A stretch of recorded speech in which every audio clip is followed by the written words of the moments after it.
যাব খাতিমুল আম্বিয়া। নবী আসলো, ফুলের কুড়িগুলো আনন্দে হেলছে। নবী আসলো, আসমান জমিন আনন্দ করছে। নবী আসলো, গাছ বৃক্ষ আনন্দ করছে। নবী আসলো, পশু পাখি আপনার হচ্ছে জলজন্তু বন্যজন্তু সবাই নবী পাকের আগমনকে কেন্দ্র করে আনন্দ করেছিল। জোরে বলুন সুবহানাল্লাহ। ও মুসলমান শোনেন, এখন আপনারা আমিও একজন ইমাম, আজকে রানিং 22 বছর, এই জানুয়ারিতে 22 বছর হবে ওদলাবাড়ি টাউন জামে মসজিদের পেশ ইমাম মুকাররর ইমাম। তো ইমাম আমরাও করি, আপনারাও করেন, অনেক ইমামের বসে নামাজ পড়ছেন। তো মিম্বারে রাসূলে আমরা দাঁড়াই খুতবা শরীফ পড়ার জন্য, পড়ি না বাবা? তো মেম্বারটা কিসের? এখন উন্নত মানের টাইলস মার্বেলের অনেক ডিজাইনিং আপনার হচ্ছে মেম্বারের রাসূল তৈরি করা হয়েছে এখন। সে সময় এরকমটা ছিল না বাবা।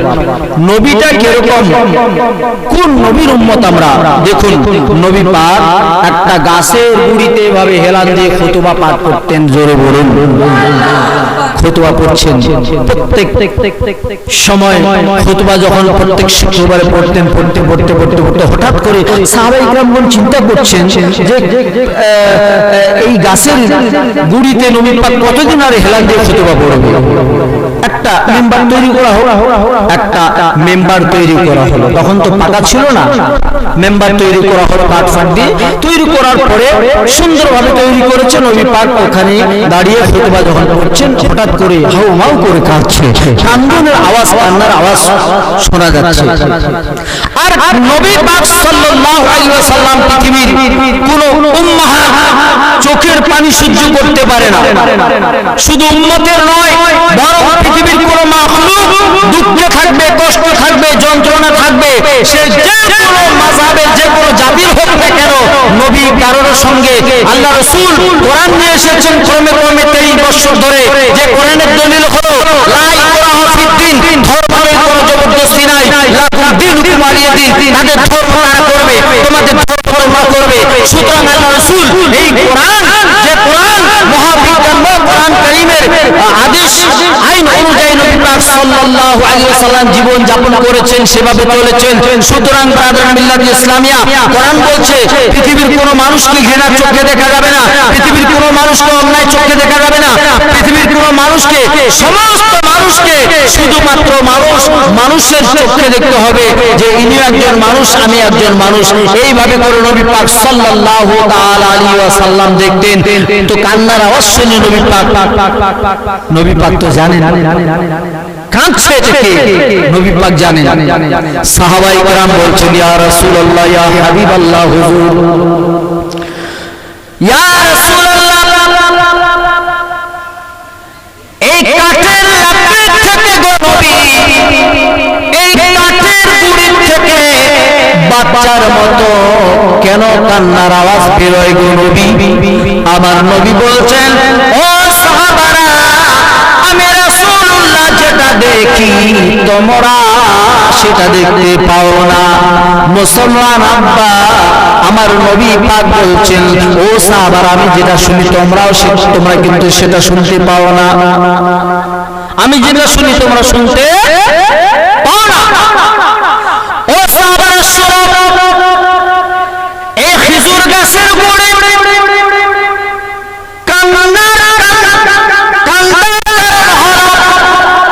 দীর্ঘ দিন ধরে খেজুর গাছের গুড়িতে হেলান দিয়ে আমি খুতবা পড়তাম। আজকে তোমরা মেম্বারে রাসূল তৈরি করে দিয়েছো, যার কারণে এই খেজুর গাছের টুকরোটা কষ্ট পায় এবং আমি রাসূলুল্লাহ তাকে যেন পৃথক করে না দেই, যার কারণে তিলের মতো কান্দে। জোরে বলুন সুবহানাল্লাহ। একটা গাছের শুকনা গুড়ি, যেটা জড় পদার্থ, যার মধ্যে কোনো জীবন নাই, কিন্তু আমার নবী এমন নবী যে শুকনো গাছের গুড়ি পর্যন্ত নবীর প্রেমে কান্দে। যে গাছের গুড়িটা, যে কাঠের টুকরোটার নাম হলো উস্তুনে হান্না। কি বাবা 10 মিনিট পরে একটু, আচ্ছা তো ব্রাদার মিল্লাত ইসলামিয়া উস্তুনে হান্না একটা গাছের গুড়ি, তার থেকে আওয়াজ আসছে, কান্নার আওয়াজ। তো রহমতের নবী আমার সেই খেজুর গাছের গুড়িকে সান্ত্বনা দিলেন, গাছ রে শোনো, আমি তোমাকে কোনো দুঃখ দেব না, তুমি আমার পাশেই থাকবে। জোরে বলুন সুবহানাল্লাহ। ও মুসলমান, আব্বা নবীটা এরকম নবী যে পশু পাখির সঙ্গে পর্যন্ত কথা বলে। একদিন নবী পাকের দরবারে একটি উটনি হাজির হয়ে গেল। উট কোনোদিন কথা বলতে পারে না। আমরা 14 খানদান চলে গেল, কোনোদিন শুনি নাই যে উট কথা বলে। কিন্তু নবী মুস্তাফা সাল্লাল্লাহু আলাইহি ওয়াসাল্লামের দরবারে একটা বুড়ো উট নিয়ে এসে বলছে, ইয়া রাসূলুল্লাহ, ইয়া হাবিবাল্লাহ, আমার বড় কষ্ট। কি কষ্ট বাবা? বলছে, ইয়া রাসূলুল্লাহ, ইয়া হাবিবাল্লাহ, হুজুর, আমার মালিক, আমি বৃদ্ধা হয়ে গেছি, দীর্ঘদিন বোঝা টেনেছি গো নবী, এখন আমার শরীরে শক্তি কুলায় না ইয়া রাসূলুল্লাহ। কিন্তু আমার মালিক তো বোঝে না, আমার উপরে বেশি বেশি বোঝা চাপিয়ে দেয় এবং খানা কম দেয়, বোঝা বেশি বেশি চাপিয়ে দেয়। তো ব্রাদার মিল্লাত ইসলামিয়া, আল্লাহ রাসূল সাল্লাল্লাহু আলাইহি ওয়াসাল্লাম ওই উটনির মালিকের কাছে হাজির হয়ে বলছে, শোনো, তোমার এই উটনিটা আমার কাছে বিক্রি করে দাও। নবী পাক সেই উটনিটা নিয়ে তিনি আবার সেটাকে আযাদ করে দিয়েছিলেন। জোরে বলুন সুবহানাল্লাহ। নবীটা হলো সে নবী যে পশু পাখি পর্যন্ত চোখের পানি নবী পাক সহ্য করতে পারে না। তাই শায়ের বলছেন, হর দিন হর রাত হর ঘড়ি ইয়া উম্মতি पैदा हुए थे जिस घड़ी सजदे में सर रख कर नबी कहते थे ये बाअज़ीज़ी या उम्मती थे कब्र में भी मुस्तफा, थे कब्र में भी मुस्तफा, रो रो कर आके बहे कहते थे बा चश्मे तर या उम्मती নবী পাক পয়দা হওয়ার সঙ্গে সঙ্গে মা আমেনা বলছেন, আমার শিশু নবীটা যখন জন্ম নিল, সবে মাত্র জমিনের মধ্যে পড়লো, অন্যান্য বাচ্চারা পোড়া পোড়া শব্দ করে কান্দে, কিন্তু মা আমেনা বলছেন, আমার ছোট্ট শিশুটা পয়দা হয়ে গেল, পয়দা হওয়ার সঙ্গে সঙ্গে তার আগ মুহূর্তে আমার বাতি জ্বালানো পর্যন্ত তেল ছিল না, ঘরটা অন্ধকার ছিল। কিন্তু নূর নবী সঙ্গে আমি আমিনার ওই ছোটখানা নূরে নূরালা হয়ে গেছে। শুধু তাই নয় মুসলমান, মা আমিনা বলে, আমার নবী সাল্লাল্লাহু আলাইহি ওয়াসাল্লাম জমিনে আসবার সঙ্গে সঙ্গে অন্য বাচ্চার মতো কান্দেন নাই, সিজদার হালতে নবীকে পেয়েছি। সিজদার হালতে মা আমেনা বয়ান করছেন যে আমি আমার কানটা এইভাবে লাগিয়ে দিলাম, শিশু নবী আমার তার জবান থেকে একটাই বাক্য, একটাই সেন্টেন্স বের হয়েছে, ক্বালা রাব্বি হাবলি ইয়া উম্মতি। জোরে বলুন। কার জন্য কেঁদেছেন বাবা? আপনার আমার জন্য, আপনার আমার জন্য। সে নবীর জুলুসে যদি আমরা একটু ঘুরি, কত সওয়াবের, এটা তো সওয়াবের কারণ, এটা কারণ নবী পাকের হলো ইশক ও মহব্বতের পহচান, ইশক ও মহব্বতের পহচান। জশ্ন জুলুস, জশ্ন ঈদ মিলাদুন নবী। জোরে বলুন সুবহানাল্লাহ। ব্রাদারান মিল্লাত ইসলামিয়া, আমার নবী সাল্লাল্লাহু তাআলা আলাইহি ওয়াসাল্লাম যখন মা আমিনা বলেন সিজদার হালতে পেয়েছি, কিছুক্ষণের মধ্যে ওই এলাকার বেদুইন মহিলারা এক এক করে বাচ্চা নিয়ে যায়। পুরনো কথা আবার একটু আমি নতুন করে বলার চেষ্টা করছি, বোঝানোর জন্য কাটছাট করে। মা হালিমাতুল সাদিয়া বাচ্চা নেওয়ার জন্য এসেছেন, সমস্ত বেদুইনরা এক একটা করে ধনীর বাচ্চা, বড় লোকের বাচ্চা নিয়ে গেছেন, কিন্তু মা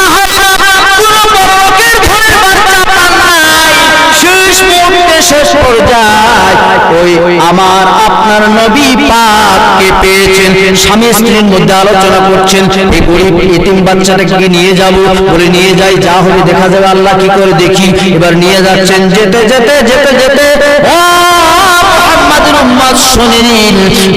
হালিমাতুস সাদিয়া তিনি বলছেন, যখন শিশু নবী মুহাম্মদুর রাসূলুল্লাহ সাল্লাল্লাহু তাআলা আলাইহি ওয়াসাল্লামকে আমার বাড়িতে নিয়ে গেলাম, সঙ্গে সঙ্গে আমার বাড়ির ওই কঙ্কাল যে উটগুলো ছিল, যার মধ্যে মাংস ছিল না, শুধু হাড়গুলো ছিল, সেই সমস্ত উট বকরি ভেড়াগুলো আমি নবী পাকের কদমের ছোঁয়ার বরকতে হৃষ্টপুষ্ট হয়ে গেছে, তারও তাজা হয়ে গেছে। ব্রাদার মিল্লাত ইসলামিয়া, শুধু তাই নয়, আল্লাহ রাসূল সাল্লাল্লাহু তাআলা আলাইহি ওয়াসাল্লাম এমন একজন নবী, আমার বন্ধু, আমার ভাইয়েরা, নবী পাক সাল্লাল্লাহু তাআলা আলাইহি ওয়াসাল্লাম তিনার ঘরে যাওয়ার সঙ্গে সঙ্গে তিনার পুকুরগুলোর মধ্যে যে মাছগুলো, তিনার পুকুরগুলো পানিতে পরিপূর্ণ হয়ে গেছে, কুয়োগুলো শুকনো ছিল, গাছগুলো যেগুলো মরে গেছে গাছগুলো তারও তাজা হয়ে গেছে। সুবহানাল্লাহ। এটা অনেকে হয়তো বলতে পারে ইম্পসিবল, এটা সম্ভব নয়। একজন নবী, যার যে নবীর উম্মত আমরা, এই নবী, এটা কি সম্ভব? একটা গাছ আবার তাজা কি করে হয় নবীর পায়ের ধুলোর বরকতে? এরকম প্রশ্ন অনেক সময় এসে। আসুন শোনাচ্ছি আপনাদের নবীটা কিরকম বাবা। আমার নবী সরকারি দু আলম সাল্লাল্লাহু তাআলা আলাইহি ওয়াসাল্লাম যখন আস্তে আস্তে টুক টুক টুক টুক করে বড় হতে শুরু হলো, এবার বন্ধু কিনার শত্রু বেড়ে গেল। কেননা তিনি পৃথিবীর জমিনে নিয়ে এসেছেন, লা ইলাহা ইল্লাল্লাহু মুহাম্মাদুর রাসূলুল্লাহ। ব্রাদার মিল্লাত ইসলামিয়া, এর মানে হলো there is no god but Allah, Muhammad is the messenger of Allah. Allah কে সিवा कोई बंदगी के लायक नहीं, ঠিক না? আল্লাহ ছাড়া দ্বিতীয় কোন ইবাদতের লায়ক নেই। আর হযরত মুহাম্মদ মুস্তাফা সাল্লাল্লাহু আলাইহি ওয়াসাল্লাম আল্লাহকে রাসূল হে, ঠিক না? তিনি আল্লাহ রাসূল, আমাদের জন্য পথের দিশারি, আমাদের জন্য পরপারের কান্ডারি, আমাদের জন্য রহমতের ভান্ডারী। বন্ধু আমার নবী সাল্লাল্লাহু আলাইহি ওয়াসাল্লাম এই কালেমা প্রচার করতে শুরু করলেন। কিছু মানুষ তারা ভাবলো ইনি একজন ঐন্দ্রজালিম, ইনি একজন জাদুকর, ইনি একজন মানুষের ধর্ম নষ্ট করনেওয়ালা। কিন্তু মুসলমান আব্বা, নবী পাক এমন নবী যার শোনার কারণে, যার মিষ্টি ভাষা শোনার কারণে মানুষ স্বেচ্ছায় নবী পাকের হাতে হাত দিয়ে বায়াতে রাসূল গ্রহণ করেছে। জবরদস্তি করা হয়নি আব্বা, আত্মসমর্পণ করেছে। সারা নিজে এসে বলছি, ইয়া রাসূলুল্লাহ, হে নবী, আমি বাইবেলে পড়েছি, আমি আপনার ত্রিপিটকে পড়েছি, আমি বেদের মধ্যে পড়েছি, আমি হচ্ছে আপনার যারা যে ধর্মের মানুষ সেইভাবে এসে বলছে যে আমরা আমাদের ধর্মের গ্রন্থে পড়েছি একজন আখির নবী আসবে, একজন আখির পয়গম্বর আসবে। তো আমরা তার প্রমাণ পেয়েছি যে আপনি সত্যি সেই মহামানব, আপনার হাতে হাত দিয়ে কালমা পড়তে চাই। এভাবে করে তারা নিজে আত্মসমর্পণ করেছে। কিন্তু তাদের ভুল ধারণা ছিল, ভুল চিন্তাধারা ছিল, মুহাম্মদ নামক যুবক নাকি ধর্ম নষ্ট করার জন্য এসেছে। ইসলাম এমন মাযহাব, কোরআনের আইন অনুযায়ী মুসলমান চলে, ঠিক কিনা বাবা? অ্যাটেনশন প্লিজ, খুব মনোযোগ দিবেন। কোরআনের আইন অনুযায়ী মুসলমান চলে, আর কোরআন বলছে লা ইকরাহা ফিদ্দীন, ঠিক না বাবা? লা ইকরাহা ফিদ্দীন, ধর্ম নিয়ে কোন জবরদস্তি আমার নবীও করেনি, এবং কোরআন কারীম দলিল দিচ্ছে, আল্লাহ বলছেন তোমরা এটা করবে না। যে নবী কোরআনের আইন নিয়ে নিজের জীবনকে বাস্তবায়ন করেছে, যে নবী কোরআনের আইন নিয়ে পৃথিবীর উম্মাহ, যত উম্মত উম্মতি আছে এসে জীবনকে তৈরি করতে বলেছেন, ঠিক কি না বাবা? আচ্ছা, কোরআনটা কি নবীর জন্য এসেছে নাকি মানুষের? হ্যাঁ, কোরআন তো নবীর জন্য আসেনি, আপনার আমার জন্য বাবা। কিভাবে একজন মুসলমান চলাফেরা করবে, কিভাবে একজন মুসলমান মানে শয়ন করবে, কিভাবে একজন মুসলমান খানা খাবে, কিভাবে একজন মুসলমান সংসার যাপন করবে, কিভাবে একজন মুসলমান বিবাহ শাদী করবে, এভরিথিং যা কিছু আছে কোরআনের মধ্যে একজন মানুষের চলার জন্য আল্লাহ রাব্বুল আলামিন এই পৃথিবীর জমিনে পাঠিয়েছেন নবী পাকের মাধ্যম করে। বলেন সুবহানাল্লাহ। ওয়াসিলা ওয়াসিলা, তাই কবি ওয়াসিলা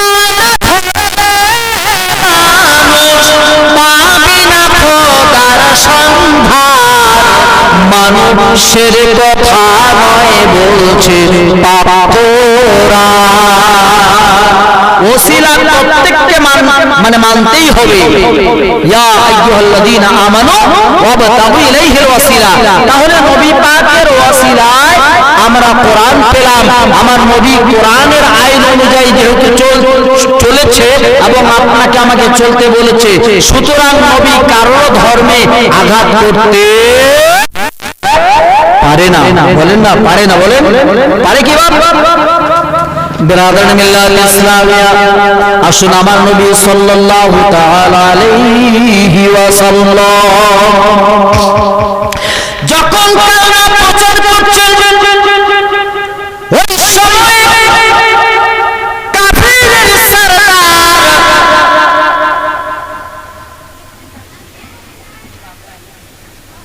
সমস্ত কাফিরগণ মিটিং করল।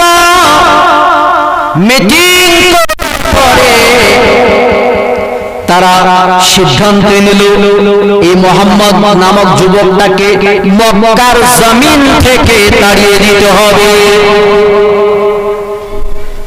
বন্ধু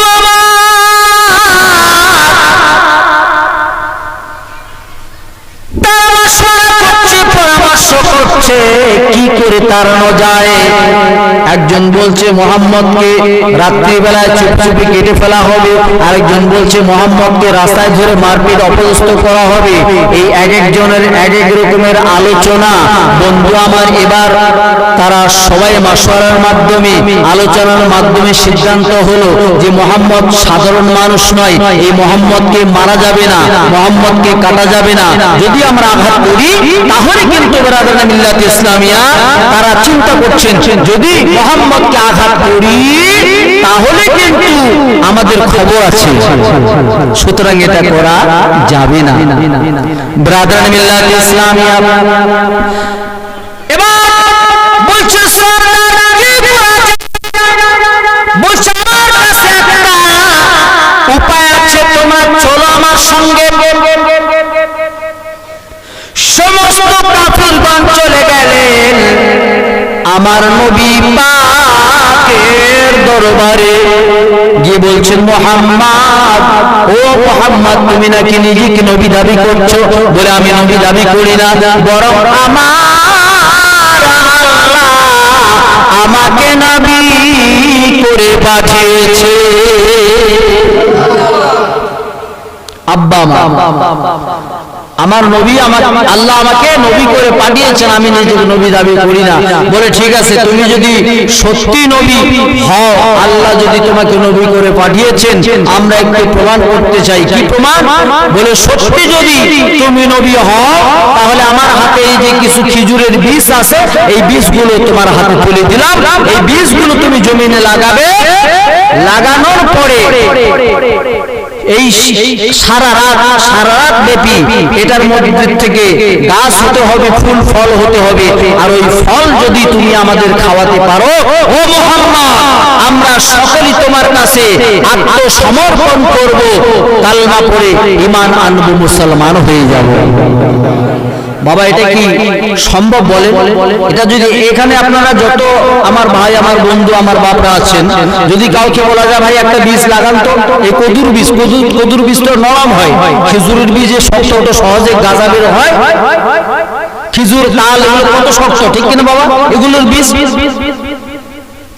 একটা একটা লাউয়ের বীজ নরম হয়, এটা আপনি লাগান, এই সারা রাতের মধ্যে গাছ তৈরি হয়ে লাউ ফলানো সম্ভব হবে?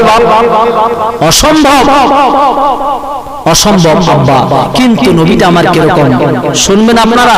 কি করে নবী তাদেরকে খেজুর খাওয়ালেন শুনবেন কি? যদি শোনেন বাবা আমার। আচ্ছা, আজকে যে জাশ্নে ঈদ মিলাদুন নবী আমরা আপনারা পড়েছি, আপনারা আমার খুশি তো নাকি? খুশি তো? কয়জন খুশি না একটু হাত তোলেন তো। আপনারা খুশি না? বোঝা গেল সবাই খুশি, বলেন আলহামদুলিল্লাহ। তো ব্রাদারহুড ইসলামিয়া জাশ্নে ঈদ মিলাদুন নবী সাল্লাল্লাহু আলাইহি ওয়াসাল্লাম করে আপনারা আমরা সবাই খুশি কেন? এই জাশ্নে জুলুস, জাশ্নে ঈদ মিলাদুন নবী শুধু আপনি আমি নই, সাহাবায়ে কিরাম হযরত আবু বকর সিদ্দিক রাদিয়াল্লাহু তাআলা বলছেন, যে ব্যক্তি ঈদ মিলাদুন নবীর জন্য এক দিরহাম খরচ করলো, এখন তো টাকার যুগ, টাকা ঠিক না, তখন তো আর টাকা ছিল না, এক দিরহাম যদি খরচ করে সে যেন আমি আবু বকর সিদ্দিকের সঙ্গে জান্নাতি হয়ে গেল। যে ব্যক্তি সেজন হুনাইন যুদ্ধে শরীক হয়ে গেল। একজন মানুষ যদি জিহাদ করে, জিহাদ করার পরে ইন্তেকাল করলে কি হয়? শহীদ হয়। শহীদের দরজা হলো আল্লাহর দরবারে বাল আহইয়া, আল্লাহর দরবারে জিন্দা। তো একজন শহীদ আল্লাহর দরবারে জিন্দা। আল্লাহ তো এবার যে ব্যক্তি ঈদ মিলাদুন নবীর জন্য এক দিরহাম খরচ করলো, সে হুনাইন জিহাদের যুদ্ধের মধ্যে সে যেন জিহাদ হয়ে শহীদ হয়ে গেল। তো একজন শহীদের দরজা পাওয়া যায় শুধুমাত্র এক দিরহাম খরচ ঈদ মিলাদুন নবীর জন্য করলে। কি বাবা? তো আপনারা ঈদ মিলাদুন নবীর জন্য একটু হাত বাড়াতে পারবেন? ঈদ মিলাদুন নবীর জন্য একটু আপনারা হাতটা বাড়িয়ে যারা যা পারেন দিতে পারবেন আপনারা আমার হাতে তুলে ঈদ মিলাদুন নবীর জন্য।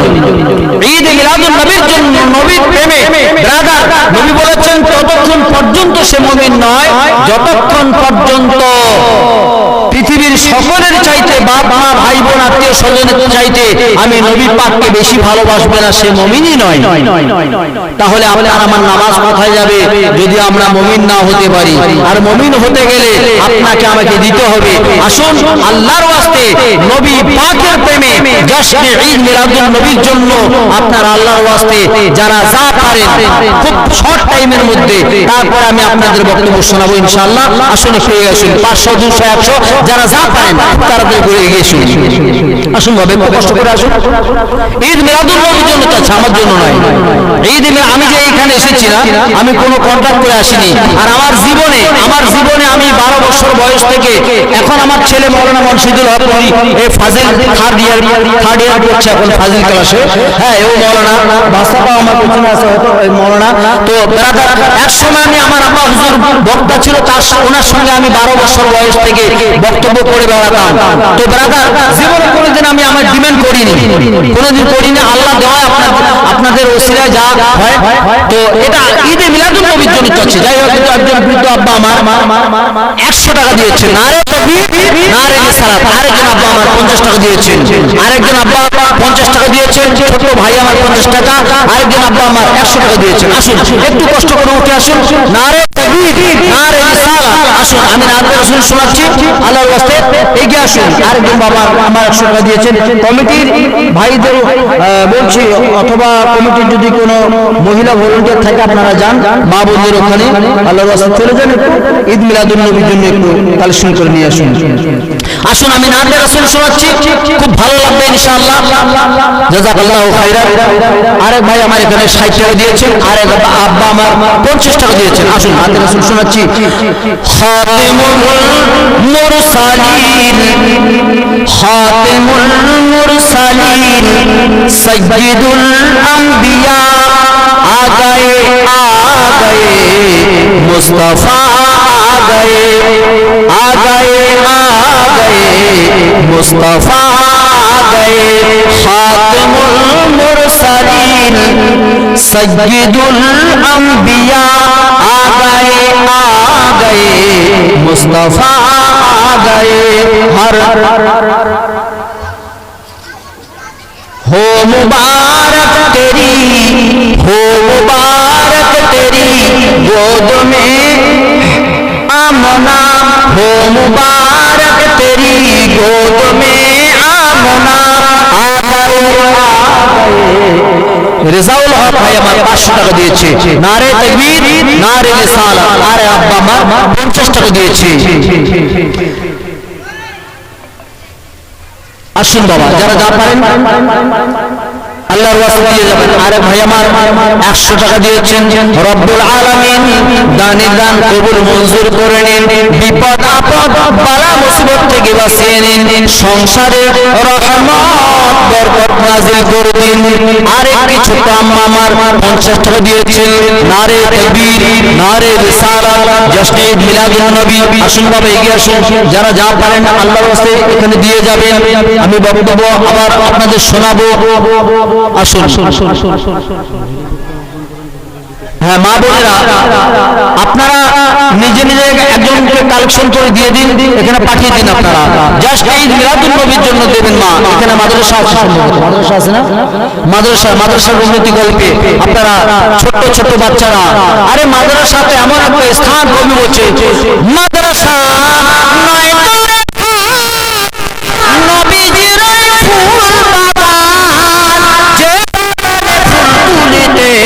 বুকে নিয়ে যায় কোরআন শিক্ষা কর মুসলমান, কোরআন শিক্ষা কর।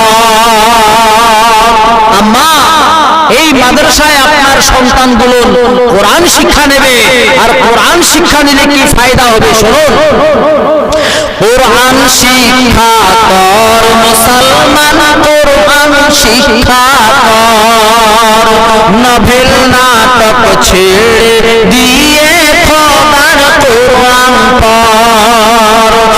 আরে যার সিনাতে আছে কোরআন নাই তো তাহার ডর, কোরআন সারা হৃদয় খালি শয়তানেরই ঘর। কোরআন শিক্ষা কর মুসলমান, কোরআন শিক্ষা কর, নভেল নাটক ছেড়ে দিয়ে খোদার কোরআন পড়। আম্মা জান, এই মাদ্রাসায় আপনার সন্তান কোরআন শিক্ষা নেবে, শিক্ষা নেবে, যে কোরআন সিনার মধ্যে থাকলে দেহ করতে কোনো আসর করতে পারবে না।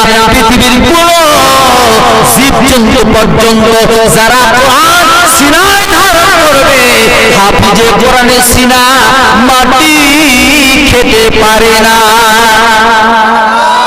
আম্মা সেই মাদ্রাসায় যারা যা পারেন দিয়ে যান। আমি আবার বক্তব্যের দিকে এগিয়ে যাচ্ছি। আল্লাহ রাসূল সাল্লাল্লাহু তাআলা আলাইহি ওয়াসাল্লাম এবার যখন খেজুরের বীজগুলো নিয়েছেন, খেজুরের বীজগুলো নবী পাকের হাতে যখন তুলে দেওয়া হলো, ওই সময় ওই মুহূর্তে আমার নবী পাক একবার জমিনের দিকে তাকান, একবার আসমানের দিকে তাকান। আল্লাহ বলছেন, कहता था खुदा दिल में ना घबराए मोहम्मद, कहता था खुदा दिल में ना घबराए मोहम्मद, हम के उसी को जिसे फरमाए मोहम्मद। या রাসূলুল্লাহ আপনি চিন্তা করবেন না, ইয়া রাসূলুল্লাহ আপনি টেনশন করবেন না, আপনি খেজুরের বীজগুলো জমিনে লাগান, আর ওই বীজগুলো থেকে গাছ তৈরি করার একমাত্র মালিক আমি আল্লাহ। ও নবী, আপনি বীজগুলো লাগান, আমি আল্লাহ রাব্বুল আলামিন এক রাতের মধ্যে ওই খেজুর বীজগুলো থেকে গাছ তৈরি করে ইয়া রাসূলুল্লাহ আপনার হাতের বারাতে আমি খেজুর ফলিয়ে দেখাবো। বলুন আল্লাহ পারে কিনা? আল্লাহ পারে না বাবা? আল্লাহ রাসূল দুইজনে আরে প্রেম করিল গোপনে, প্রীতির ঘর বানায়া রে। আল্লাহ রাসূলের এত দোস্ত নাকি? রসুল গোপনে প্রেম করিল আল্লাহ রসুল দুইজনে প্রেম করিল গোপনে প্রীতির ঘর বানায়া। আল্লাহ তো নবীর দোষ এবং নবী আল্লাহর দোষ, নবী পাক অপমান হবে, আল্লাহ সহ্য করতে পারে না। আল্লাহ বলছেন নবী আপনি খেজুর বীজ লাগান, আমি আল্লাহ এই বীজ থেকে এক রাতের মধ্যে গাছ তৈরি করে দেব। জোরে বলুন বেরাদারান মিল্লাত ইসলামিয়া, আমার নবী খেজুরের বীজ পুরো জমিনে লাগানোর পরে আমার নবী পাক বাড়ি হুজরা মোবারকে চলে আসলেন, আরাম ফরমাচ্ছেন। এদিকে গন্তব্যস্থলে চলে গেল, গিয়ে তারা চিন্তা করছে, একে অন্যের সঙ্গে আলোচনা করছে, টেনশনে পড়ে গেছে, যদি গাছ হয় তাহলে আমাদের সকলকে মুসলমান হতে হবে। এখানে তো শর্ত হয়েছে, যদি আপনি গাছ তৈরি করে ফল খাওয়াতে পারেন আমাদের সকালবেলা ভোরবেলায়, তাহলে আমরা সকলে মুসলমান হব। এখানে কিন্তু শর্ত হয়েছিল, তাই তারা আর ঘুম হচ্ছে না তাদের, তারা চিন্তায় চিন্তিত হয়ে আছেন যে মোহাম্মদ তো সাধারণ মানুষ নয়, মোহাম্মদ সাধারণ মানুষ নয়। ব্রাদার, মোহাম্মদ যে মহামানব, আজকে যদি বেদ কোরআন থেকে বলতাম ইনশাআল্লাহুল আজিজ, বেদ কোরআন থেকে আমি চ্যালেঞ্জ করে বলে যেতাম যে আমার নবী সাধারণ মানুষ নয়, শুধু কোরআন সুন্নায় নয়, আপনার বেদ বাইবেল কিতাব আছে, সমস্ত ধর্মগ্রন্থে আমার নবী পাকের শান ও মানের আলোচনা আছে। জোরে বলুন ব্রাদার মিল্লাত ইসলামিয়া, আমার নবী সাল্লাল্লাহু আলাইহি ওয়াসাল্লাম জমিনে আপনার খেজুরের বীজগুলো লাগিয়ে চলে গেলেন। এবার কাফিরগণ চিন্তা করছে, একে অন্যের সঙ্গে আলোচনা করছে, যদি গাছ হয়ে যায় আমাদের মুসলমান হতে হবে। আরেকজন বলছে একটা গাছ এখন খেজুর লাগালে কি সকালে গাছ হয়? আরেকজন বলছে আর হতে পারে, মোহাম্মদ সাধারণ মানুষ নয়। এবার বলছে ঠিকই তো, হতেও পারে, তাহলে কি করা যায়? সবাই মিলে পরামর্শ করে সর্দার বলছে বাবা আসো আমার সঙ্গে আসো। রাত্রি দ্বিপ্রহরে তারা চলে গেল সর্দারের সঙ্গে।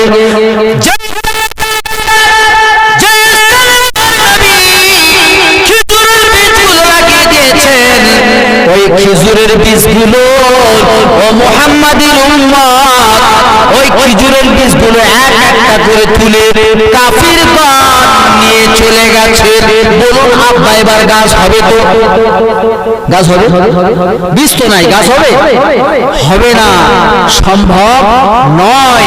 কিন্তু অসম্ভবকে সম্ভব করনেওয়ালা আমার নবীকে আল্লাহ করেছে,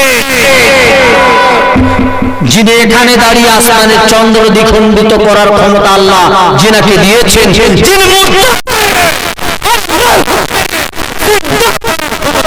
যাকে আল্লাহ দিয়েছেন। আপনারা শোনেন নাই হযরত জাবিরের সন্তানকে আল্লাহর হুকুমে জিন্দা করেছিল? শোনেন নাই? তো নবীটা সাধারণ মানুষ, সাধারণ নবী।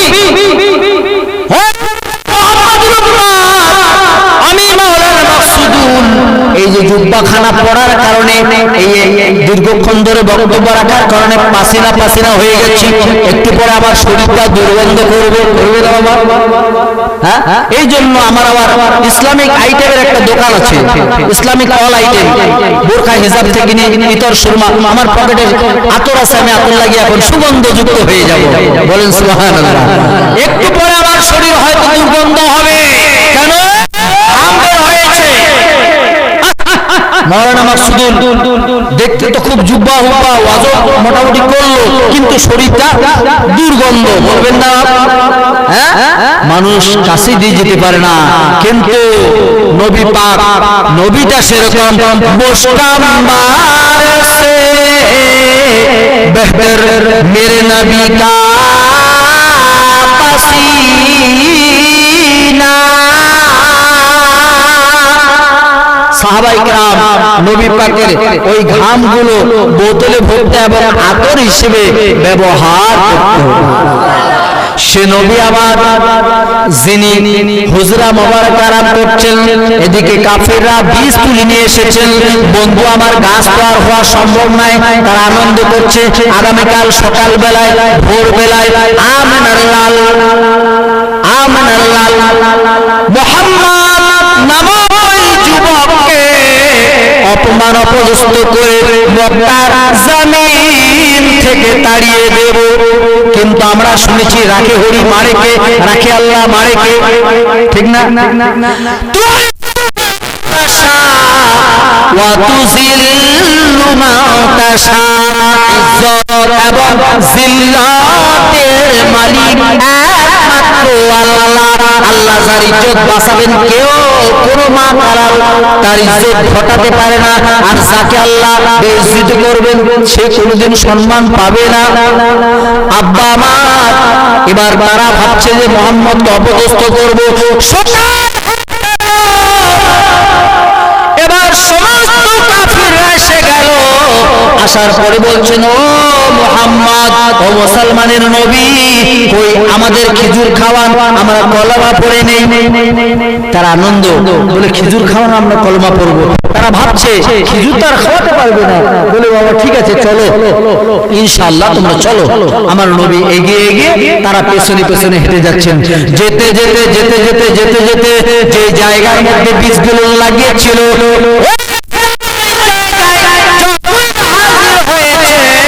হাজির হওয়ার সঙ্গে সঙ্গে সমস্ত কাফিরগণ হতবাক হয়ে গেল, সমস্ত কাফিরগণ অবাক হয়ে গেল যে বীজগুলো তুলে নিয়ে গেছি, গাছ কি করে হওয়াটা সম্ভব হলো, কি করে গাছের মধ্যে ফল হলো। এবার আমার নবী সাল্লাল্লাহু আলাইহি ওয়াসাল্লাম একটা গাছের নিচে দাঁড়ালেন। আল্লাহ বলছেন ও নবী ওই গাছের নিচে দাঁড়িয়ে যান, ও নবী আপনি বলুন গাছকে, গাছকে হুকুম দিন, ফল পড়ে যাবে। শোনো, আল্লাহর হুকুমে আমার হাতের মধ্যে কিছু খুরমা পড়ে যাও, আমার হাতের মধ্যে কিছু খিজুর পড়ে যাও। খিজুর আসলো হাতের মধ্যে, পাকা পাকা খিজুর। আমার নবী তাদেরকে দিলেন, কাফেরদেরকে দিলেন। তারা খিজুর খাচ্ছেন, একে খাচ্ছেন, অন্য খাচ্ছেন, একে অন্যের দিকে তাকাচ্ছেন। বেরাদারান মিল্লাত ইসলামিয়া, তারা বাধ্য হলো নবী পাকের কাছে সারেন্ডার হতে, আত্মসমর্পণ করতে। ও মুসলমান, নবী কাউকে জবরদস্তি করেননি, নবী কারোর সঙ্গে খারাপ ব্যবহার করেননি। নবীটাকে নবী সাল্লাল্লাহু তাআলা আলাইহি ওয়াসাল্লাম মসজিদে আল্লাহ ইসমত আল্লাহু মহান, আল্লাহু আকবার বলি।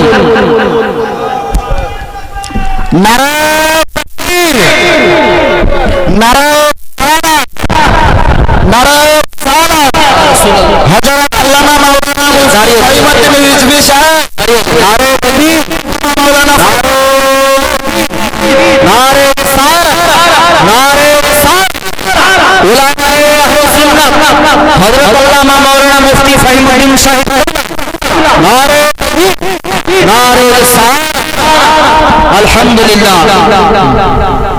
হুজুর ভালো আছেন? বেরাদারান মিল্লাত ইসলামিয়া, আলহামদুলিল্লাহ। আপনারা বসুন, আপনারা বসে যান। খুব আনন্দের বিষয় যে আপনাদের এত এলাকায় একজন যোগ্য বিজ্ঞ উলামায়ে আহলে সুন্নাত হযরত আল্লামা মাওলানা মুফতি ফাহিমউদ্দিন সাহেব কিবলা, তিনি আপনাদের এলাকায় রয়েছেন। খুব ভাগ্যবান মানুষ আপনারা। ওনার নুরানি বক্তব্য আপনারা শ্রবণ করবেন। আমি তাড়াহুড়ো করি বাবা, আজকে কিন্তু সারা রাত ঘুমাতে পারিনি। এই জশ্নে জুলুসে তো সুন্নিদের অবস্থা জানেন, বিশেষ করে ইমামদের, আর টাউন মসজিদের ইমাম আমি। সারা রাত ঘুমাতে পারিনি এবং আমাদের জুলুস প্রায় অনেকটা অবধি চলেছে। এরপরে আমি নিজে ড্রাইভ করে গাড়ি চালিয়ে আবার 4 জনকে নিয়ে এসেছি, বুঝতে পারলেন? তারপরেও তাড়াহুড়ো করে আপনাদের সামনে কিছু আলোচনা রেখেছি। তাড়াহুড়ো করে বলতে গেলে অনেক সময় মিস্টেক হওয়াটা সম্ভব, স্বাভাবিক। যদি কোরআন সুন্নাহর আলোকে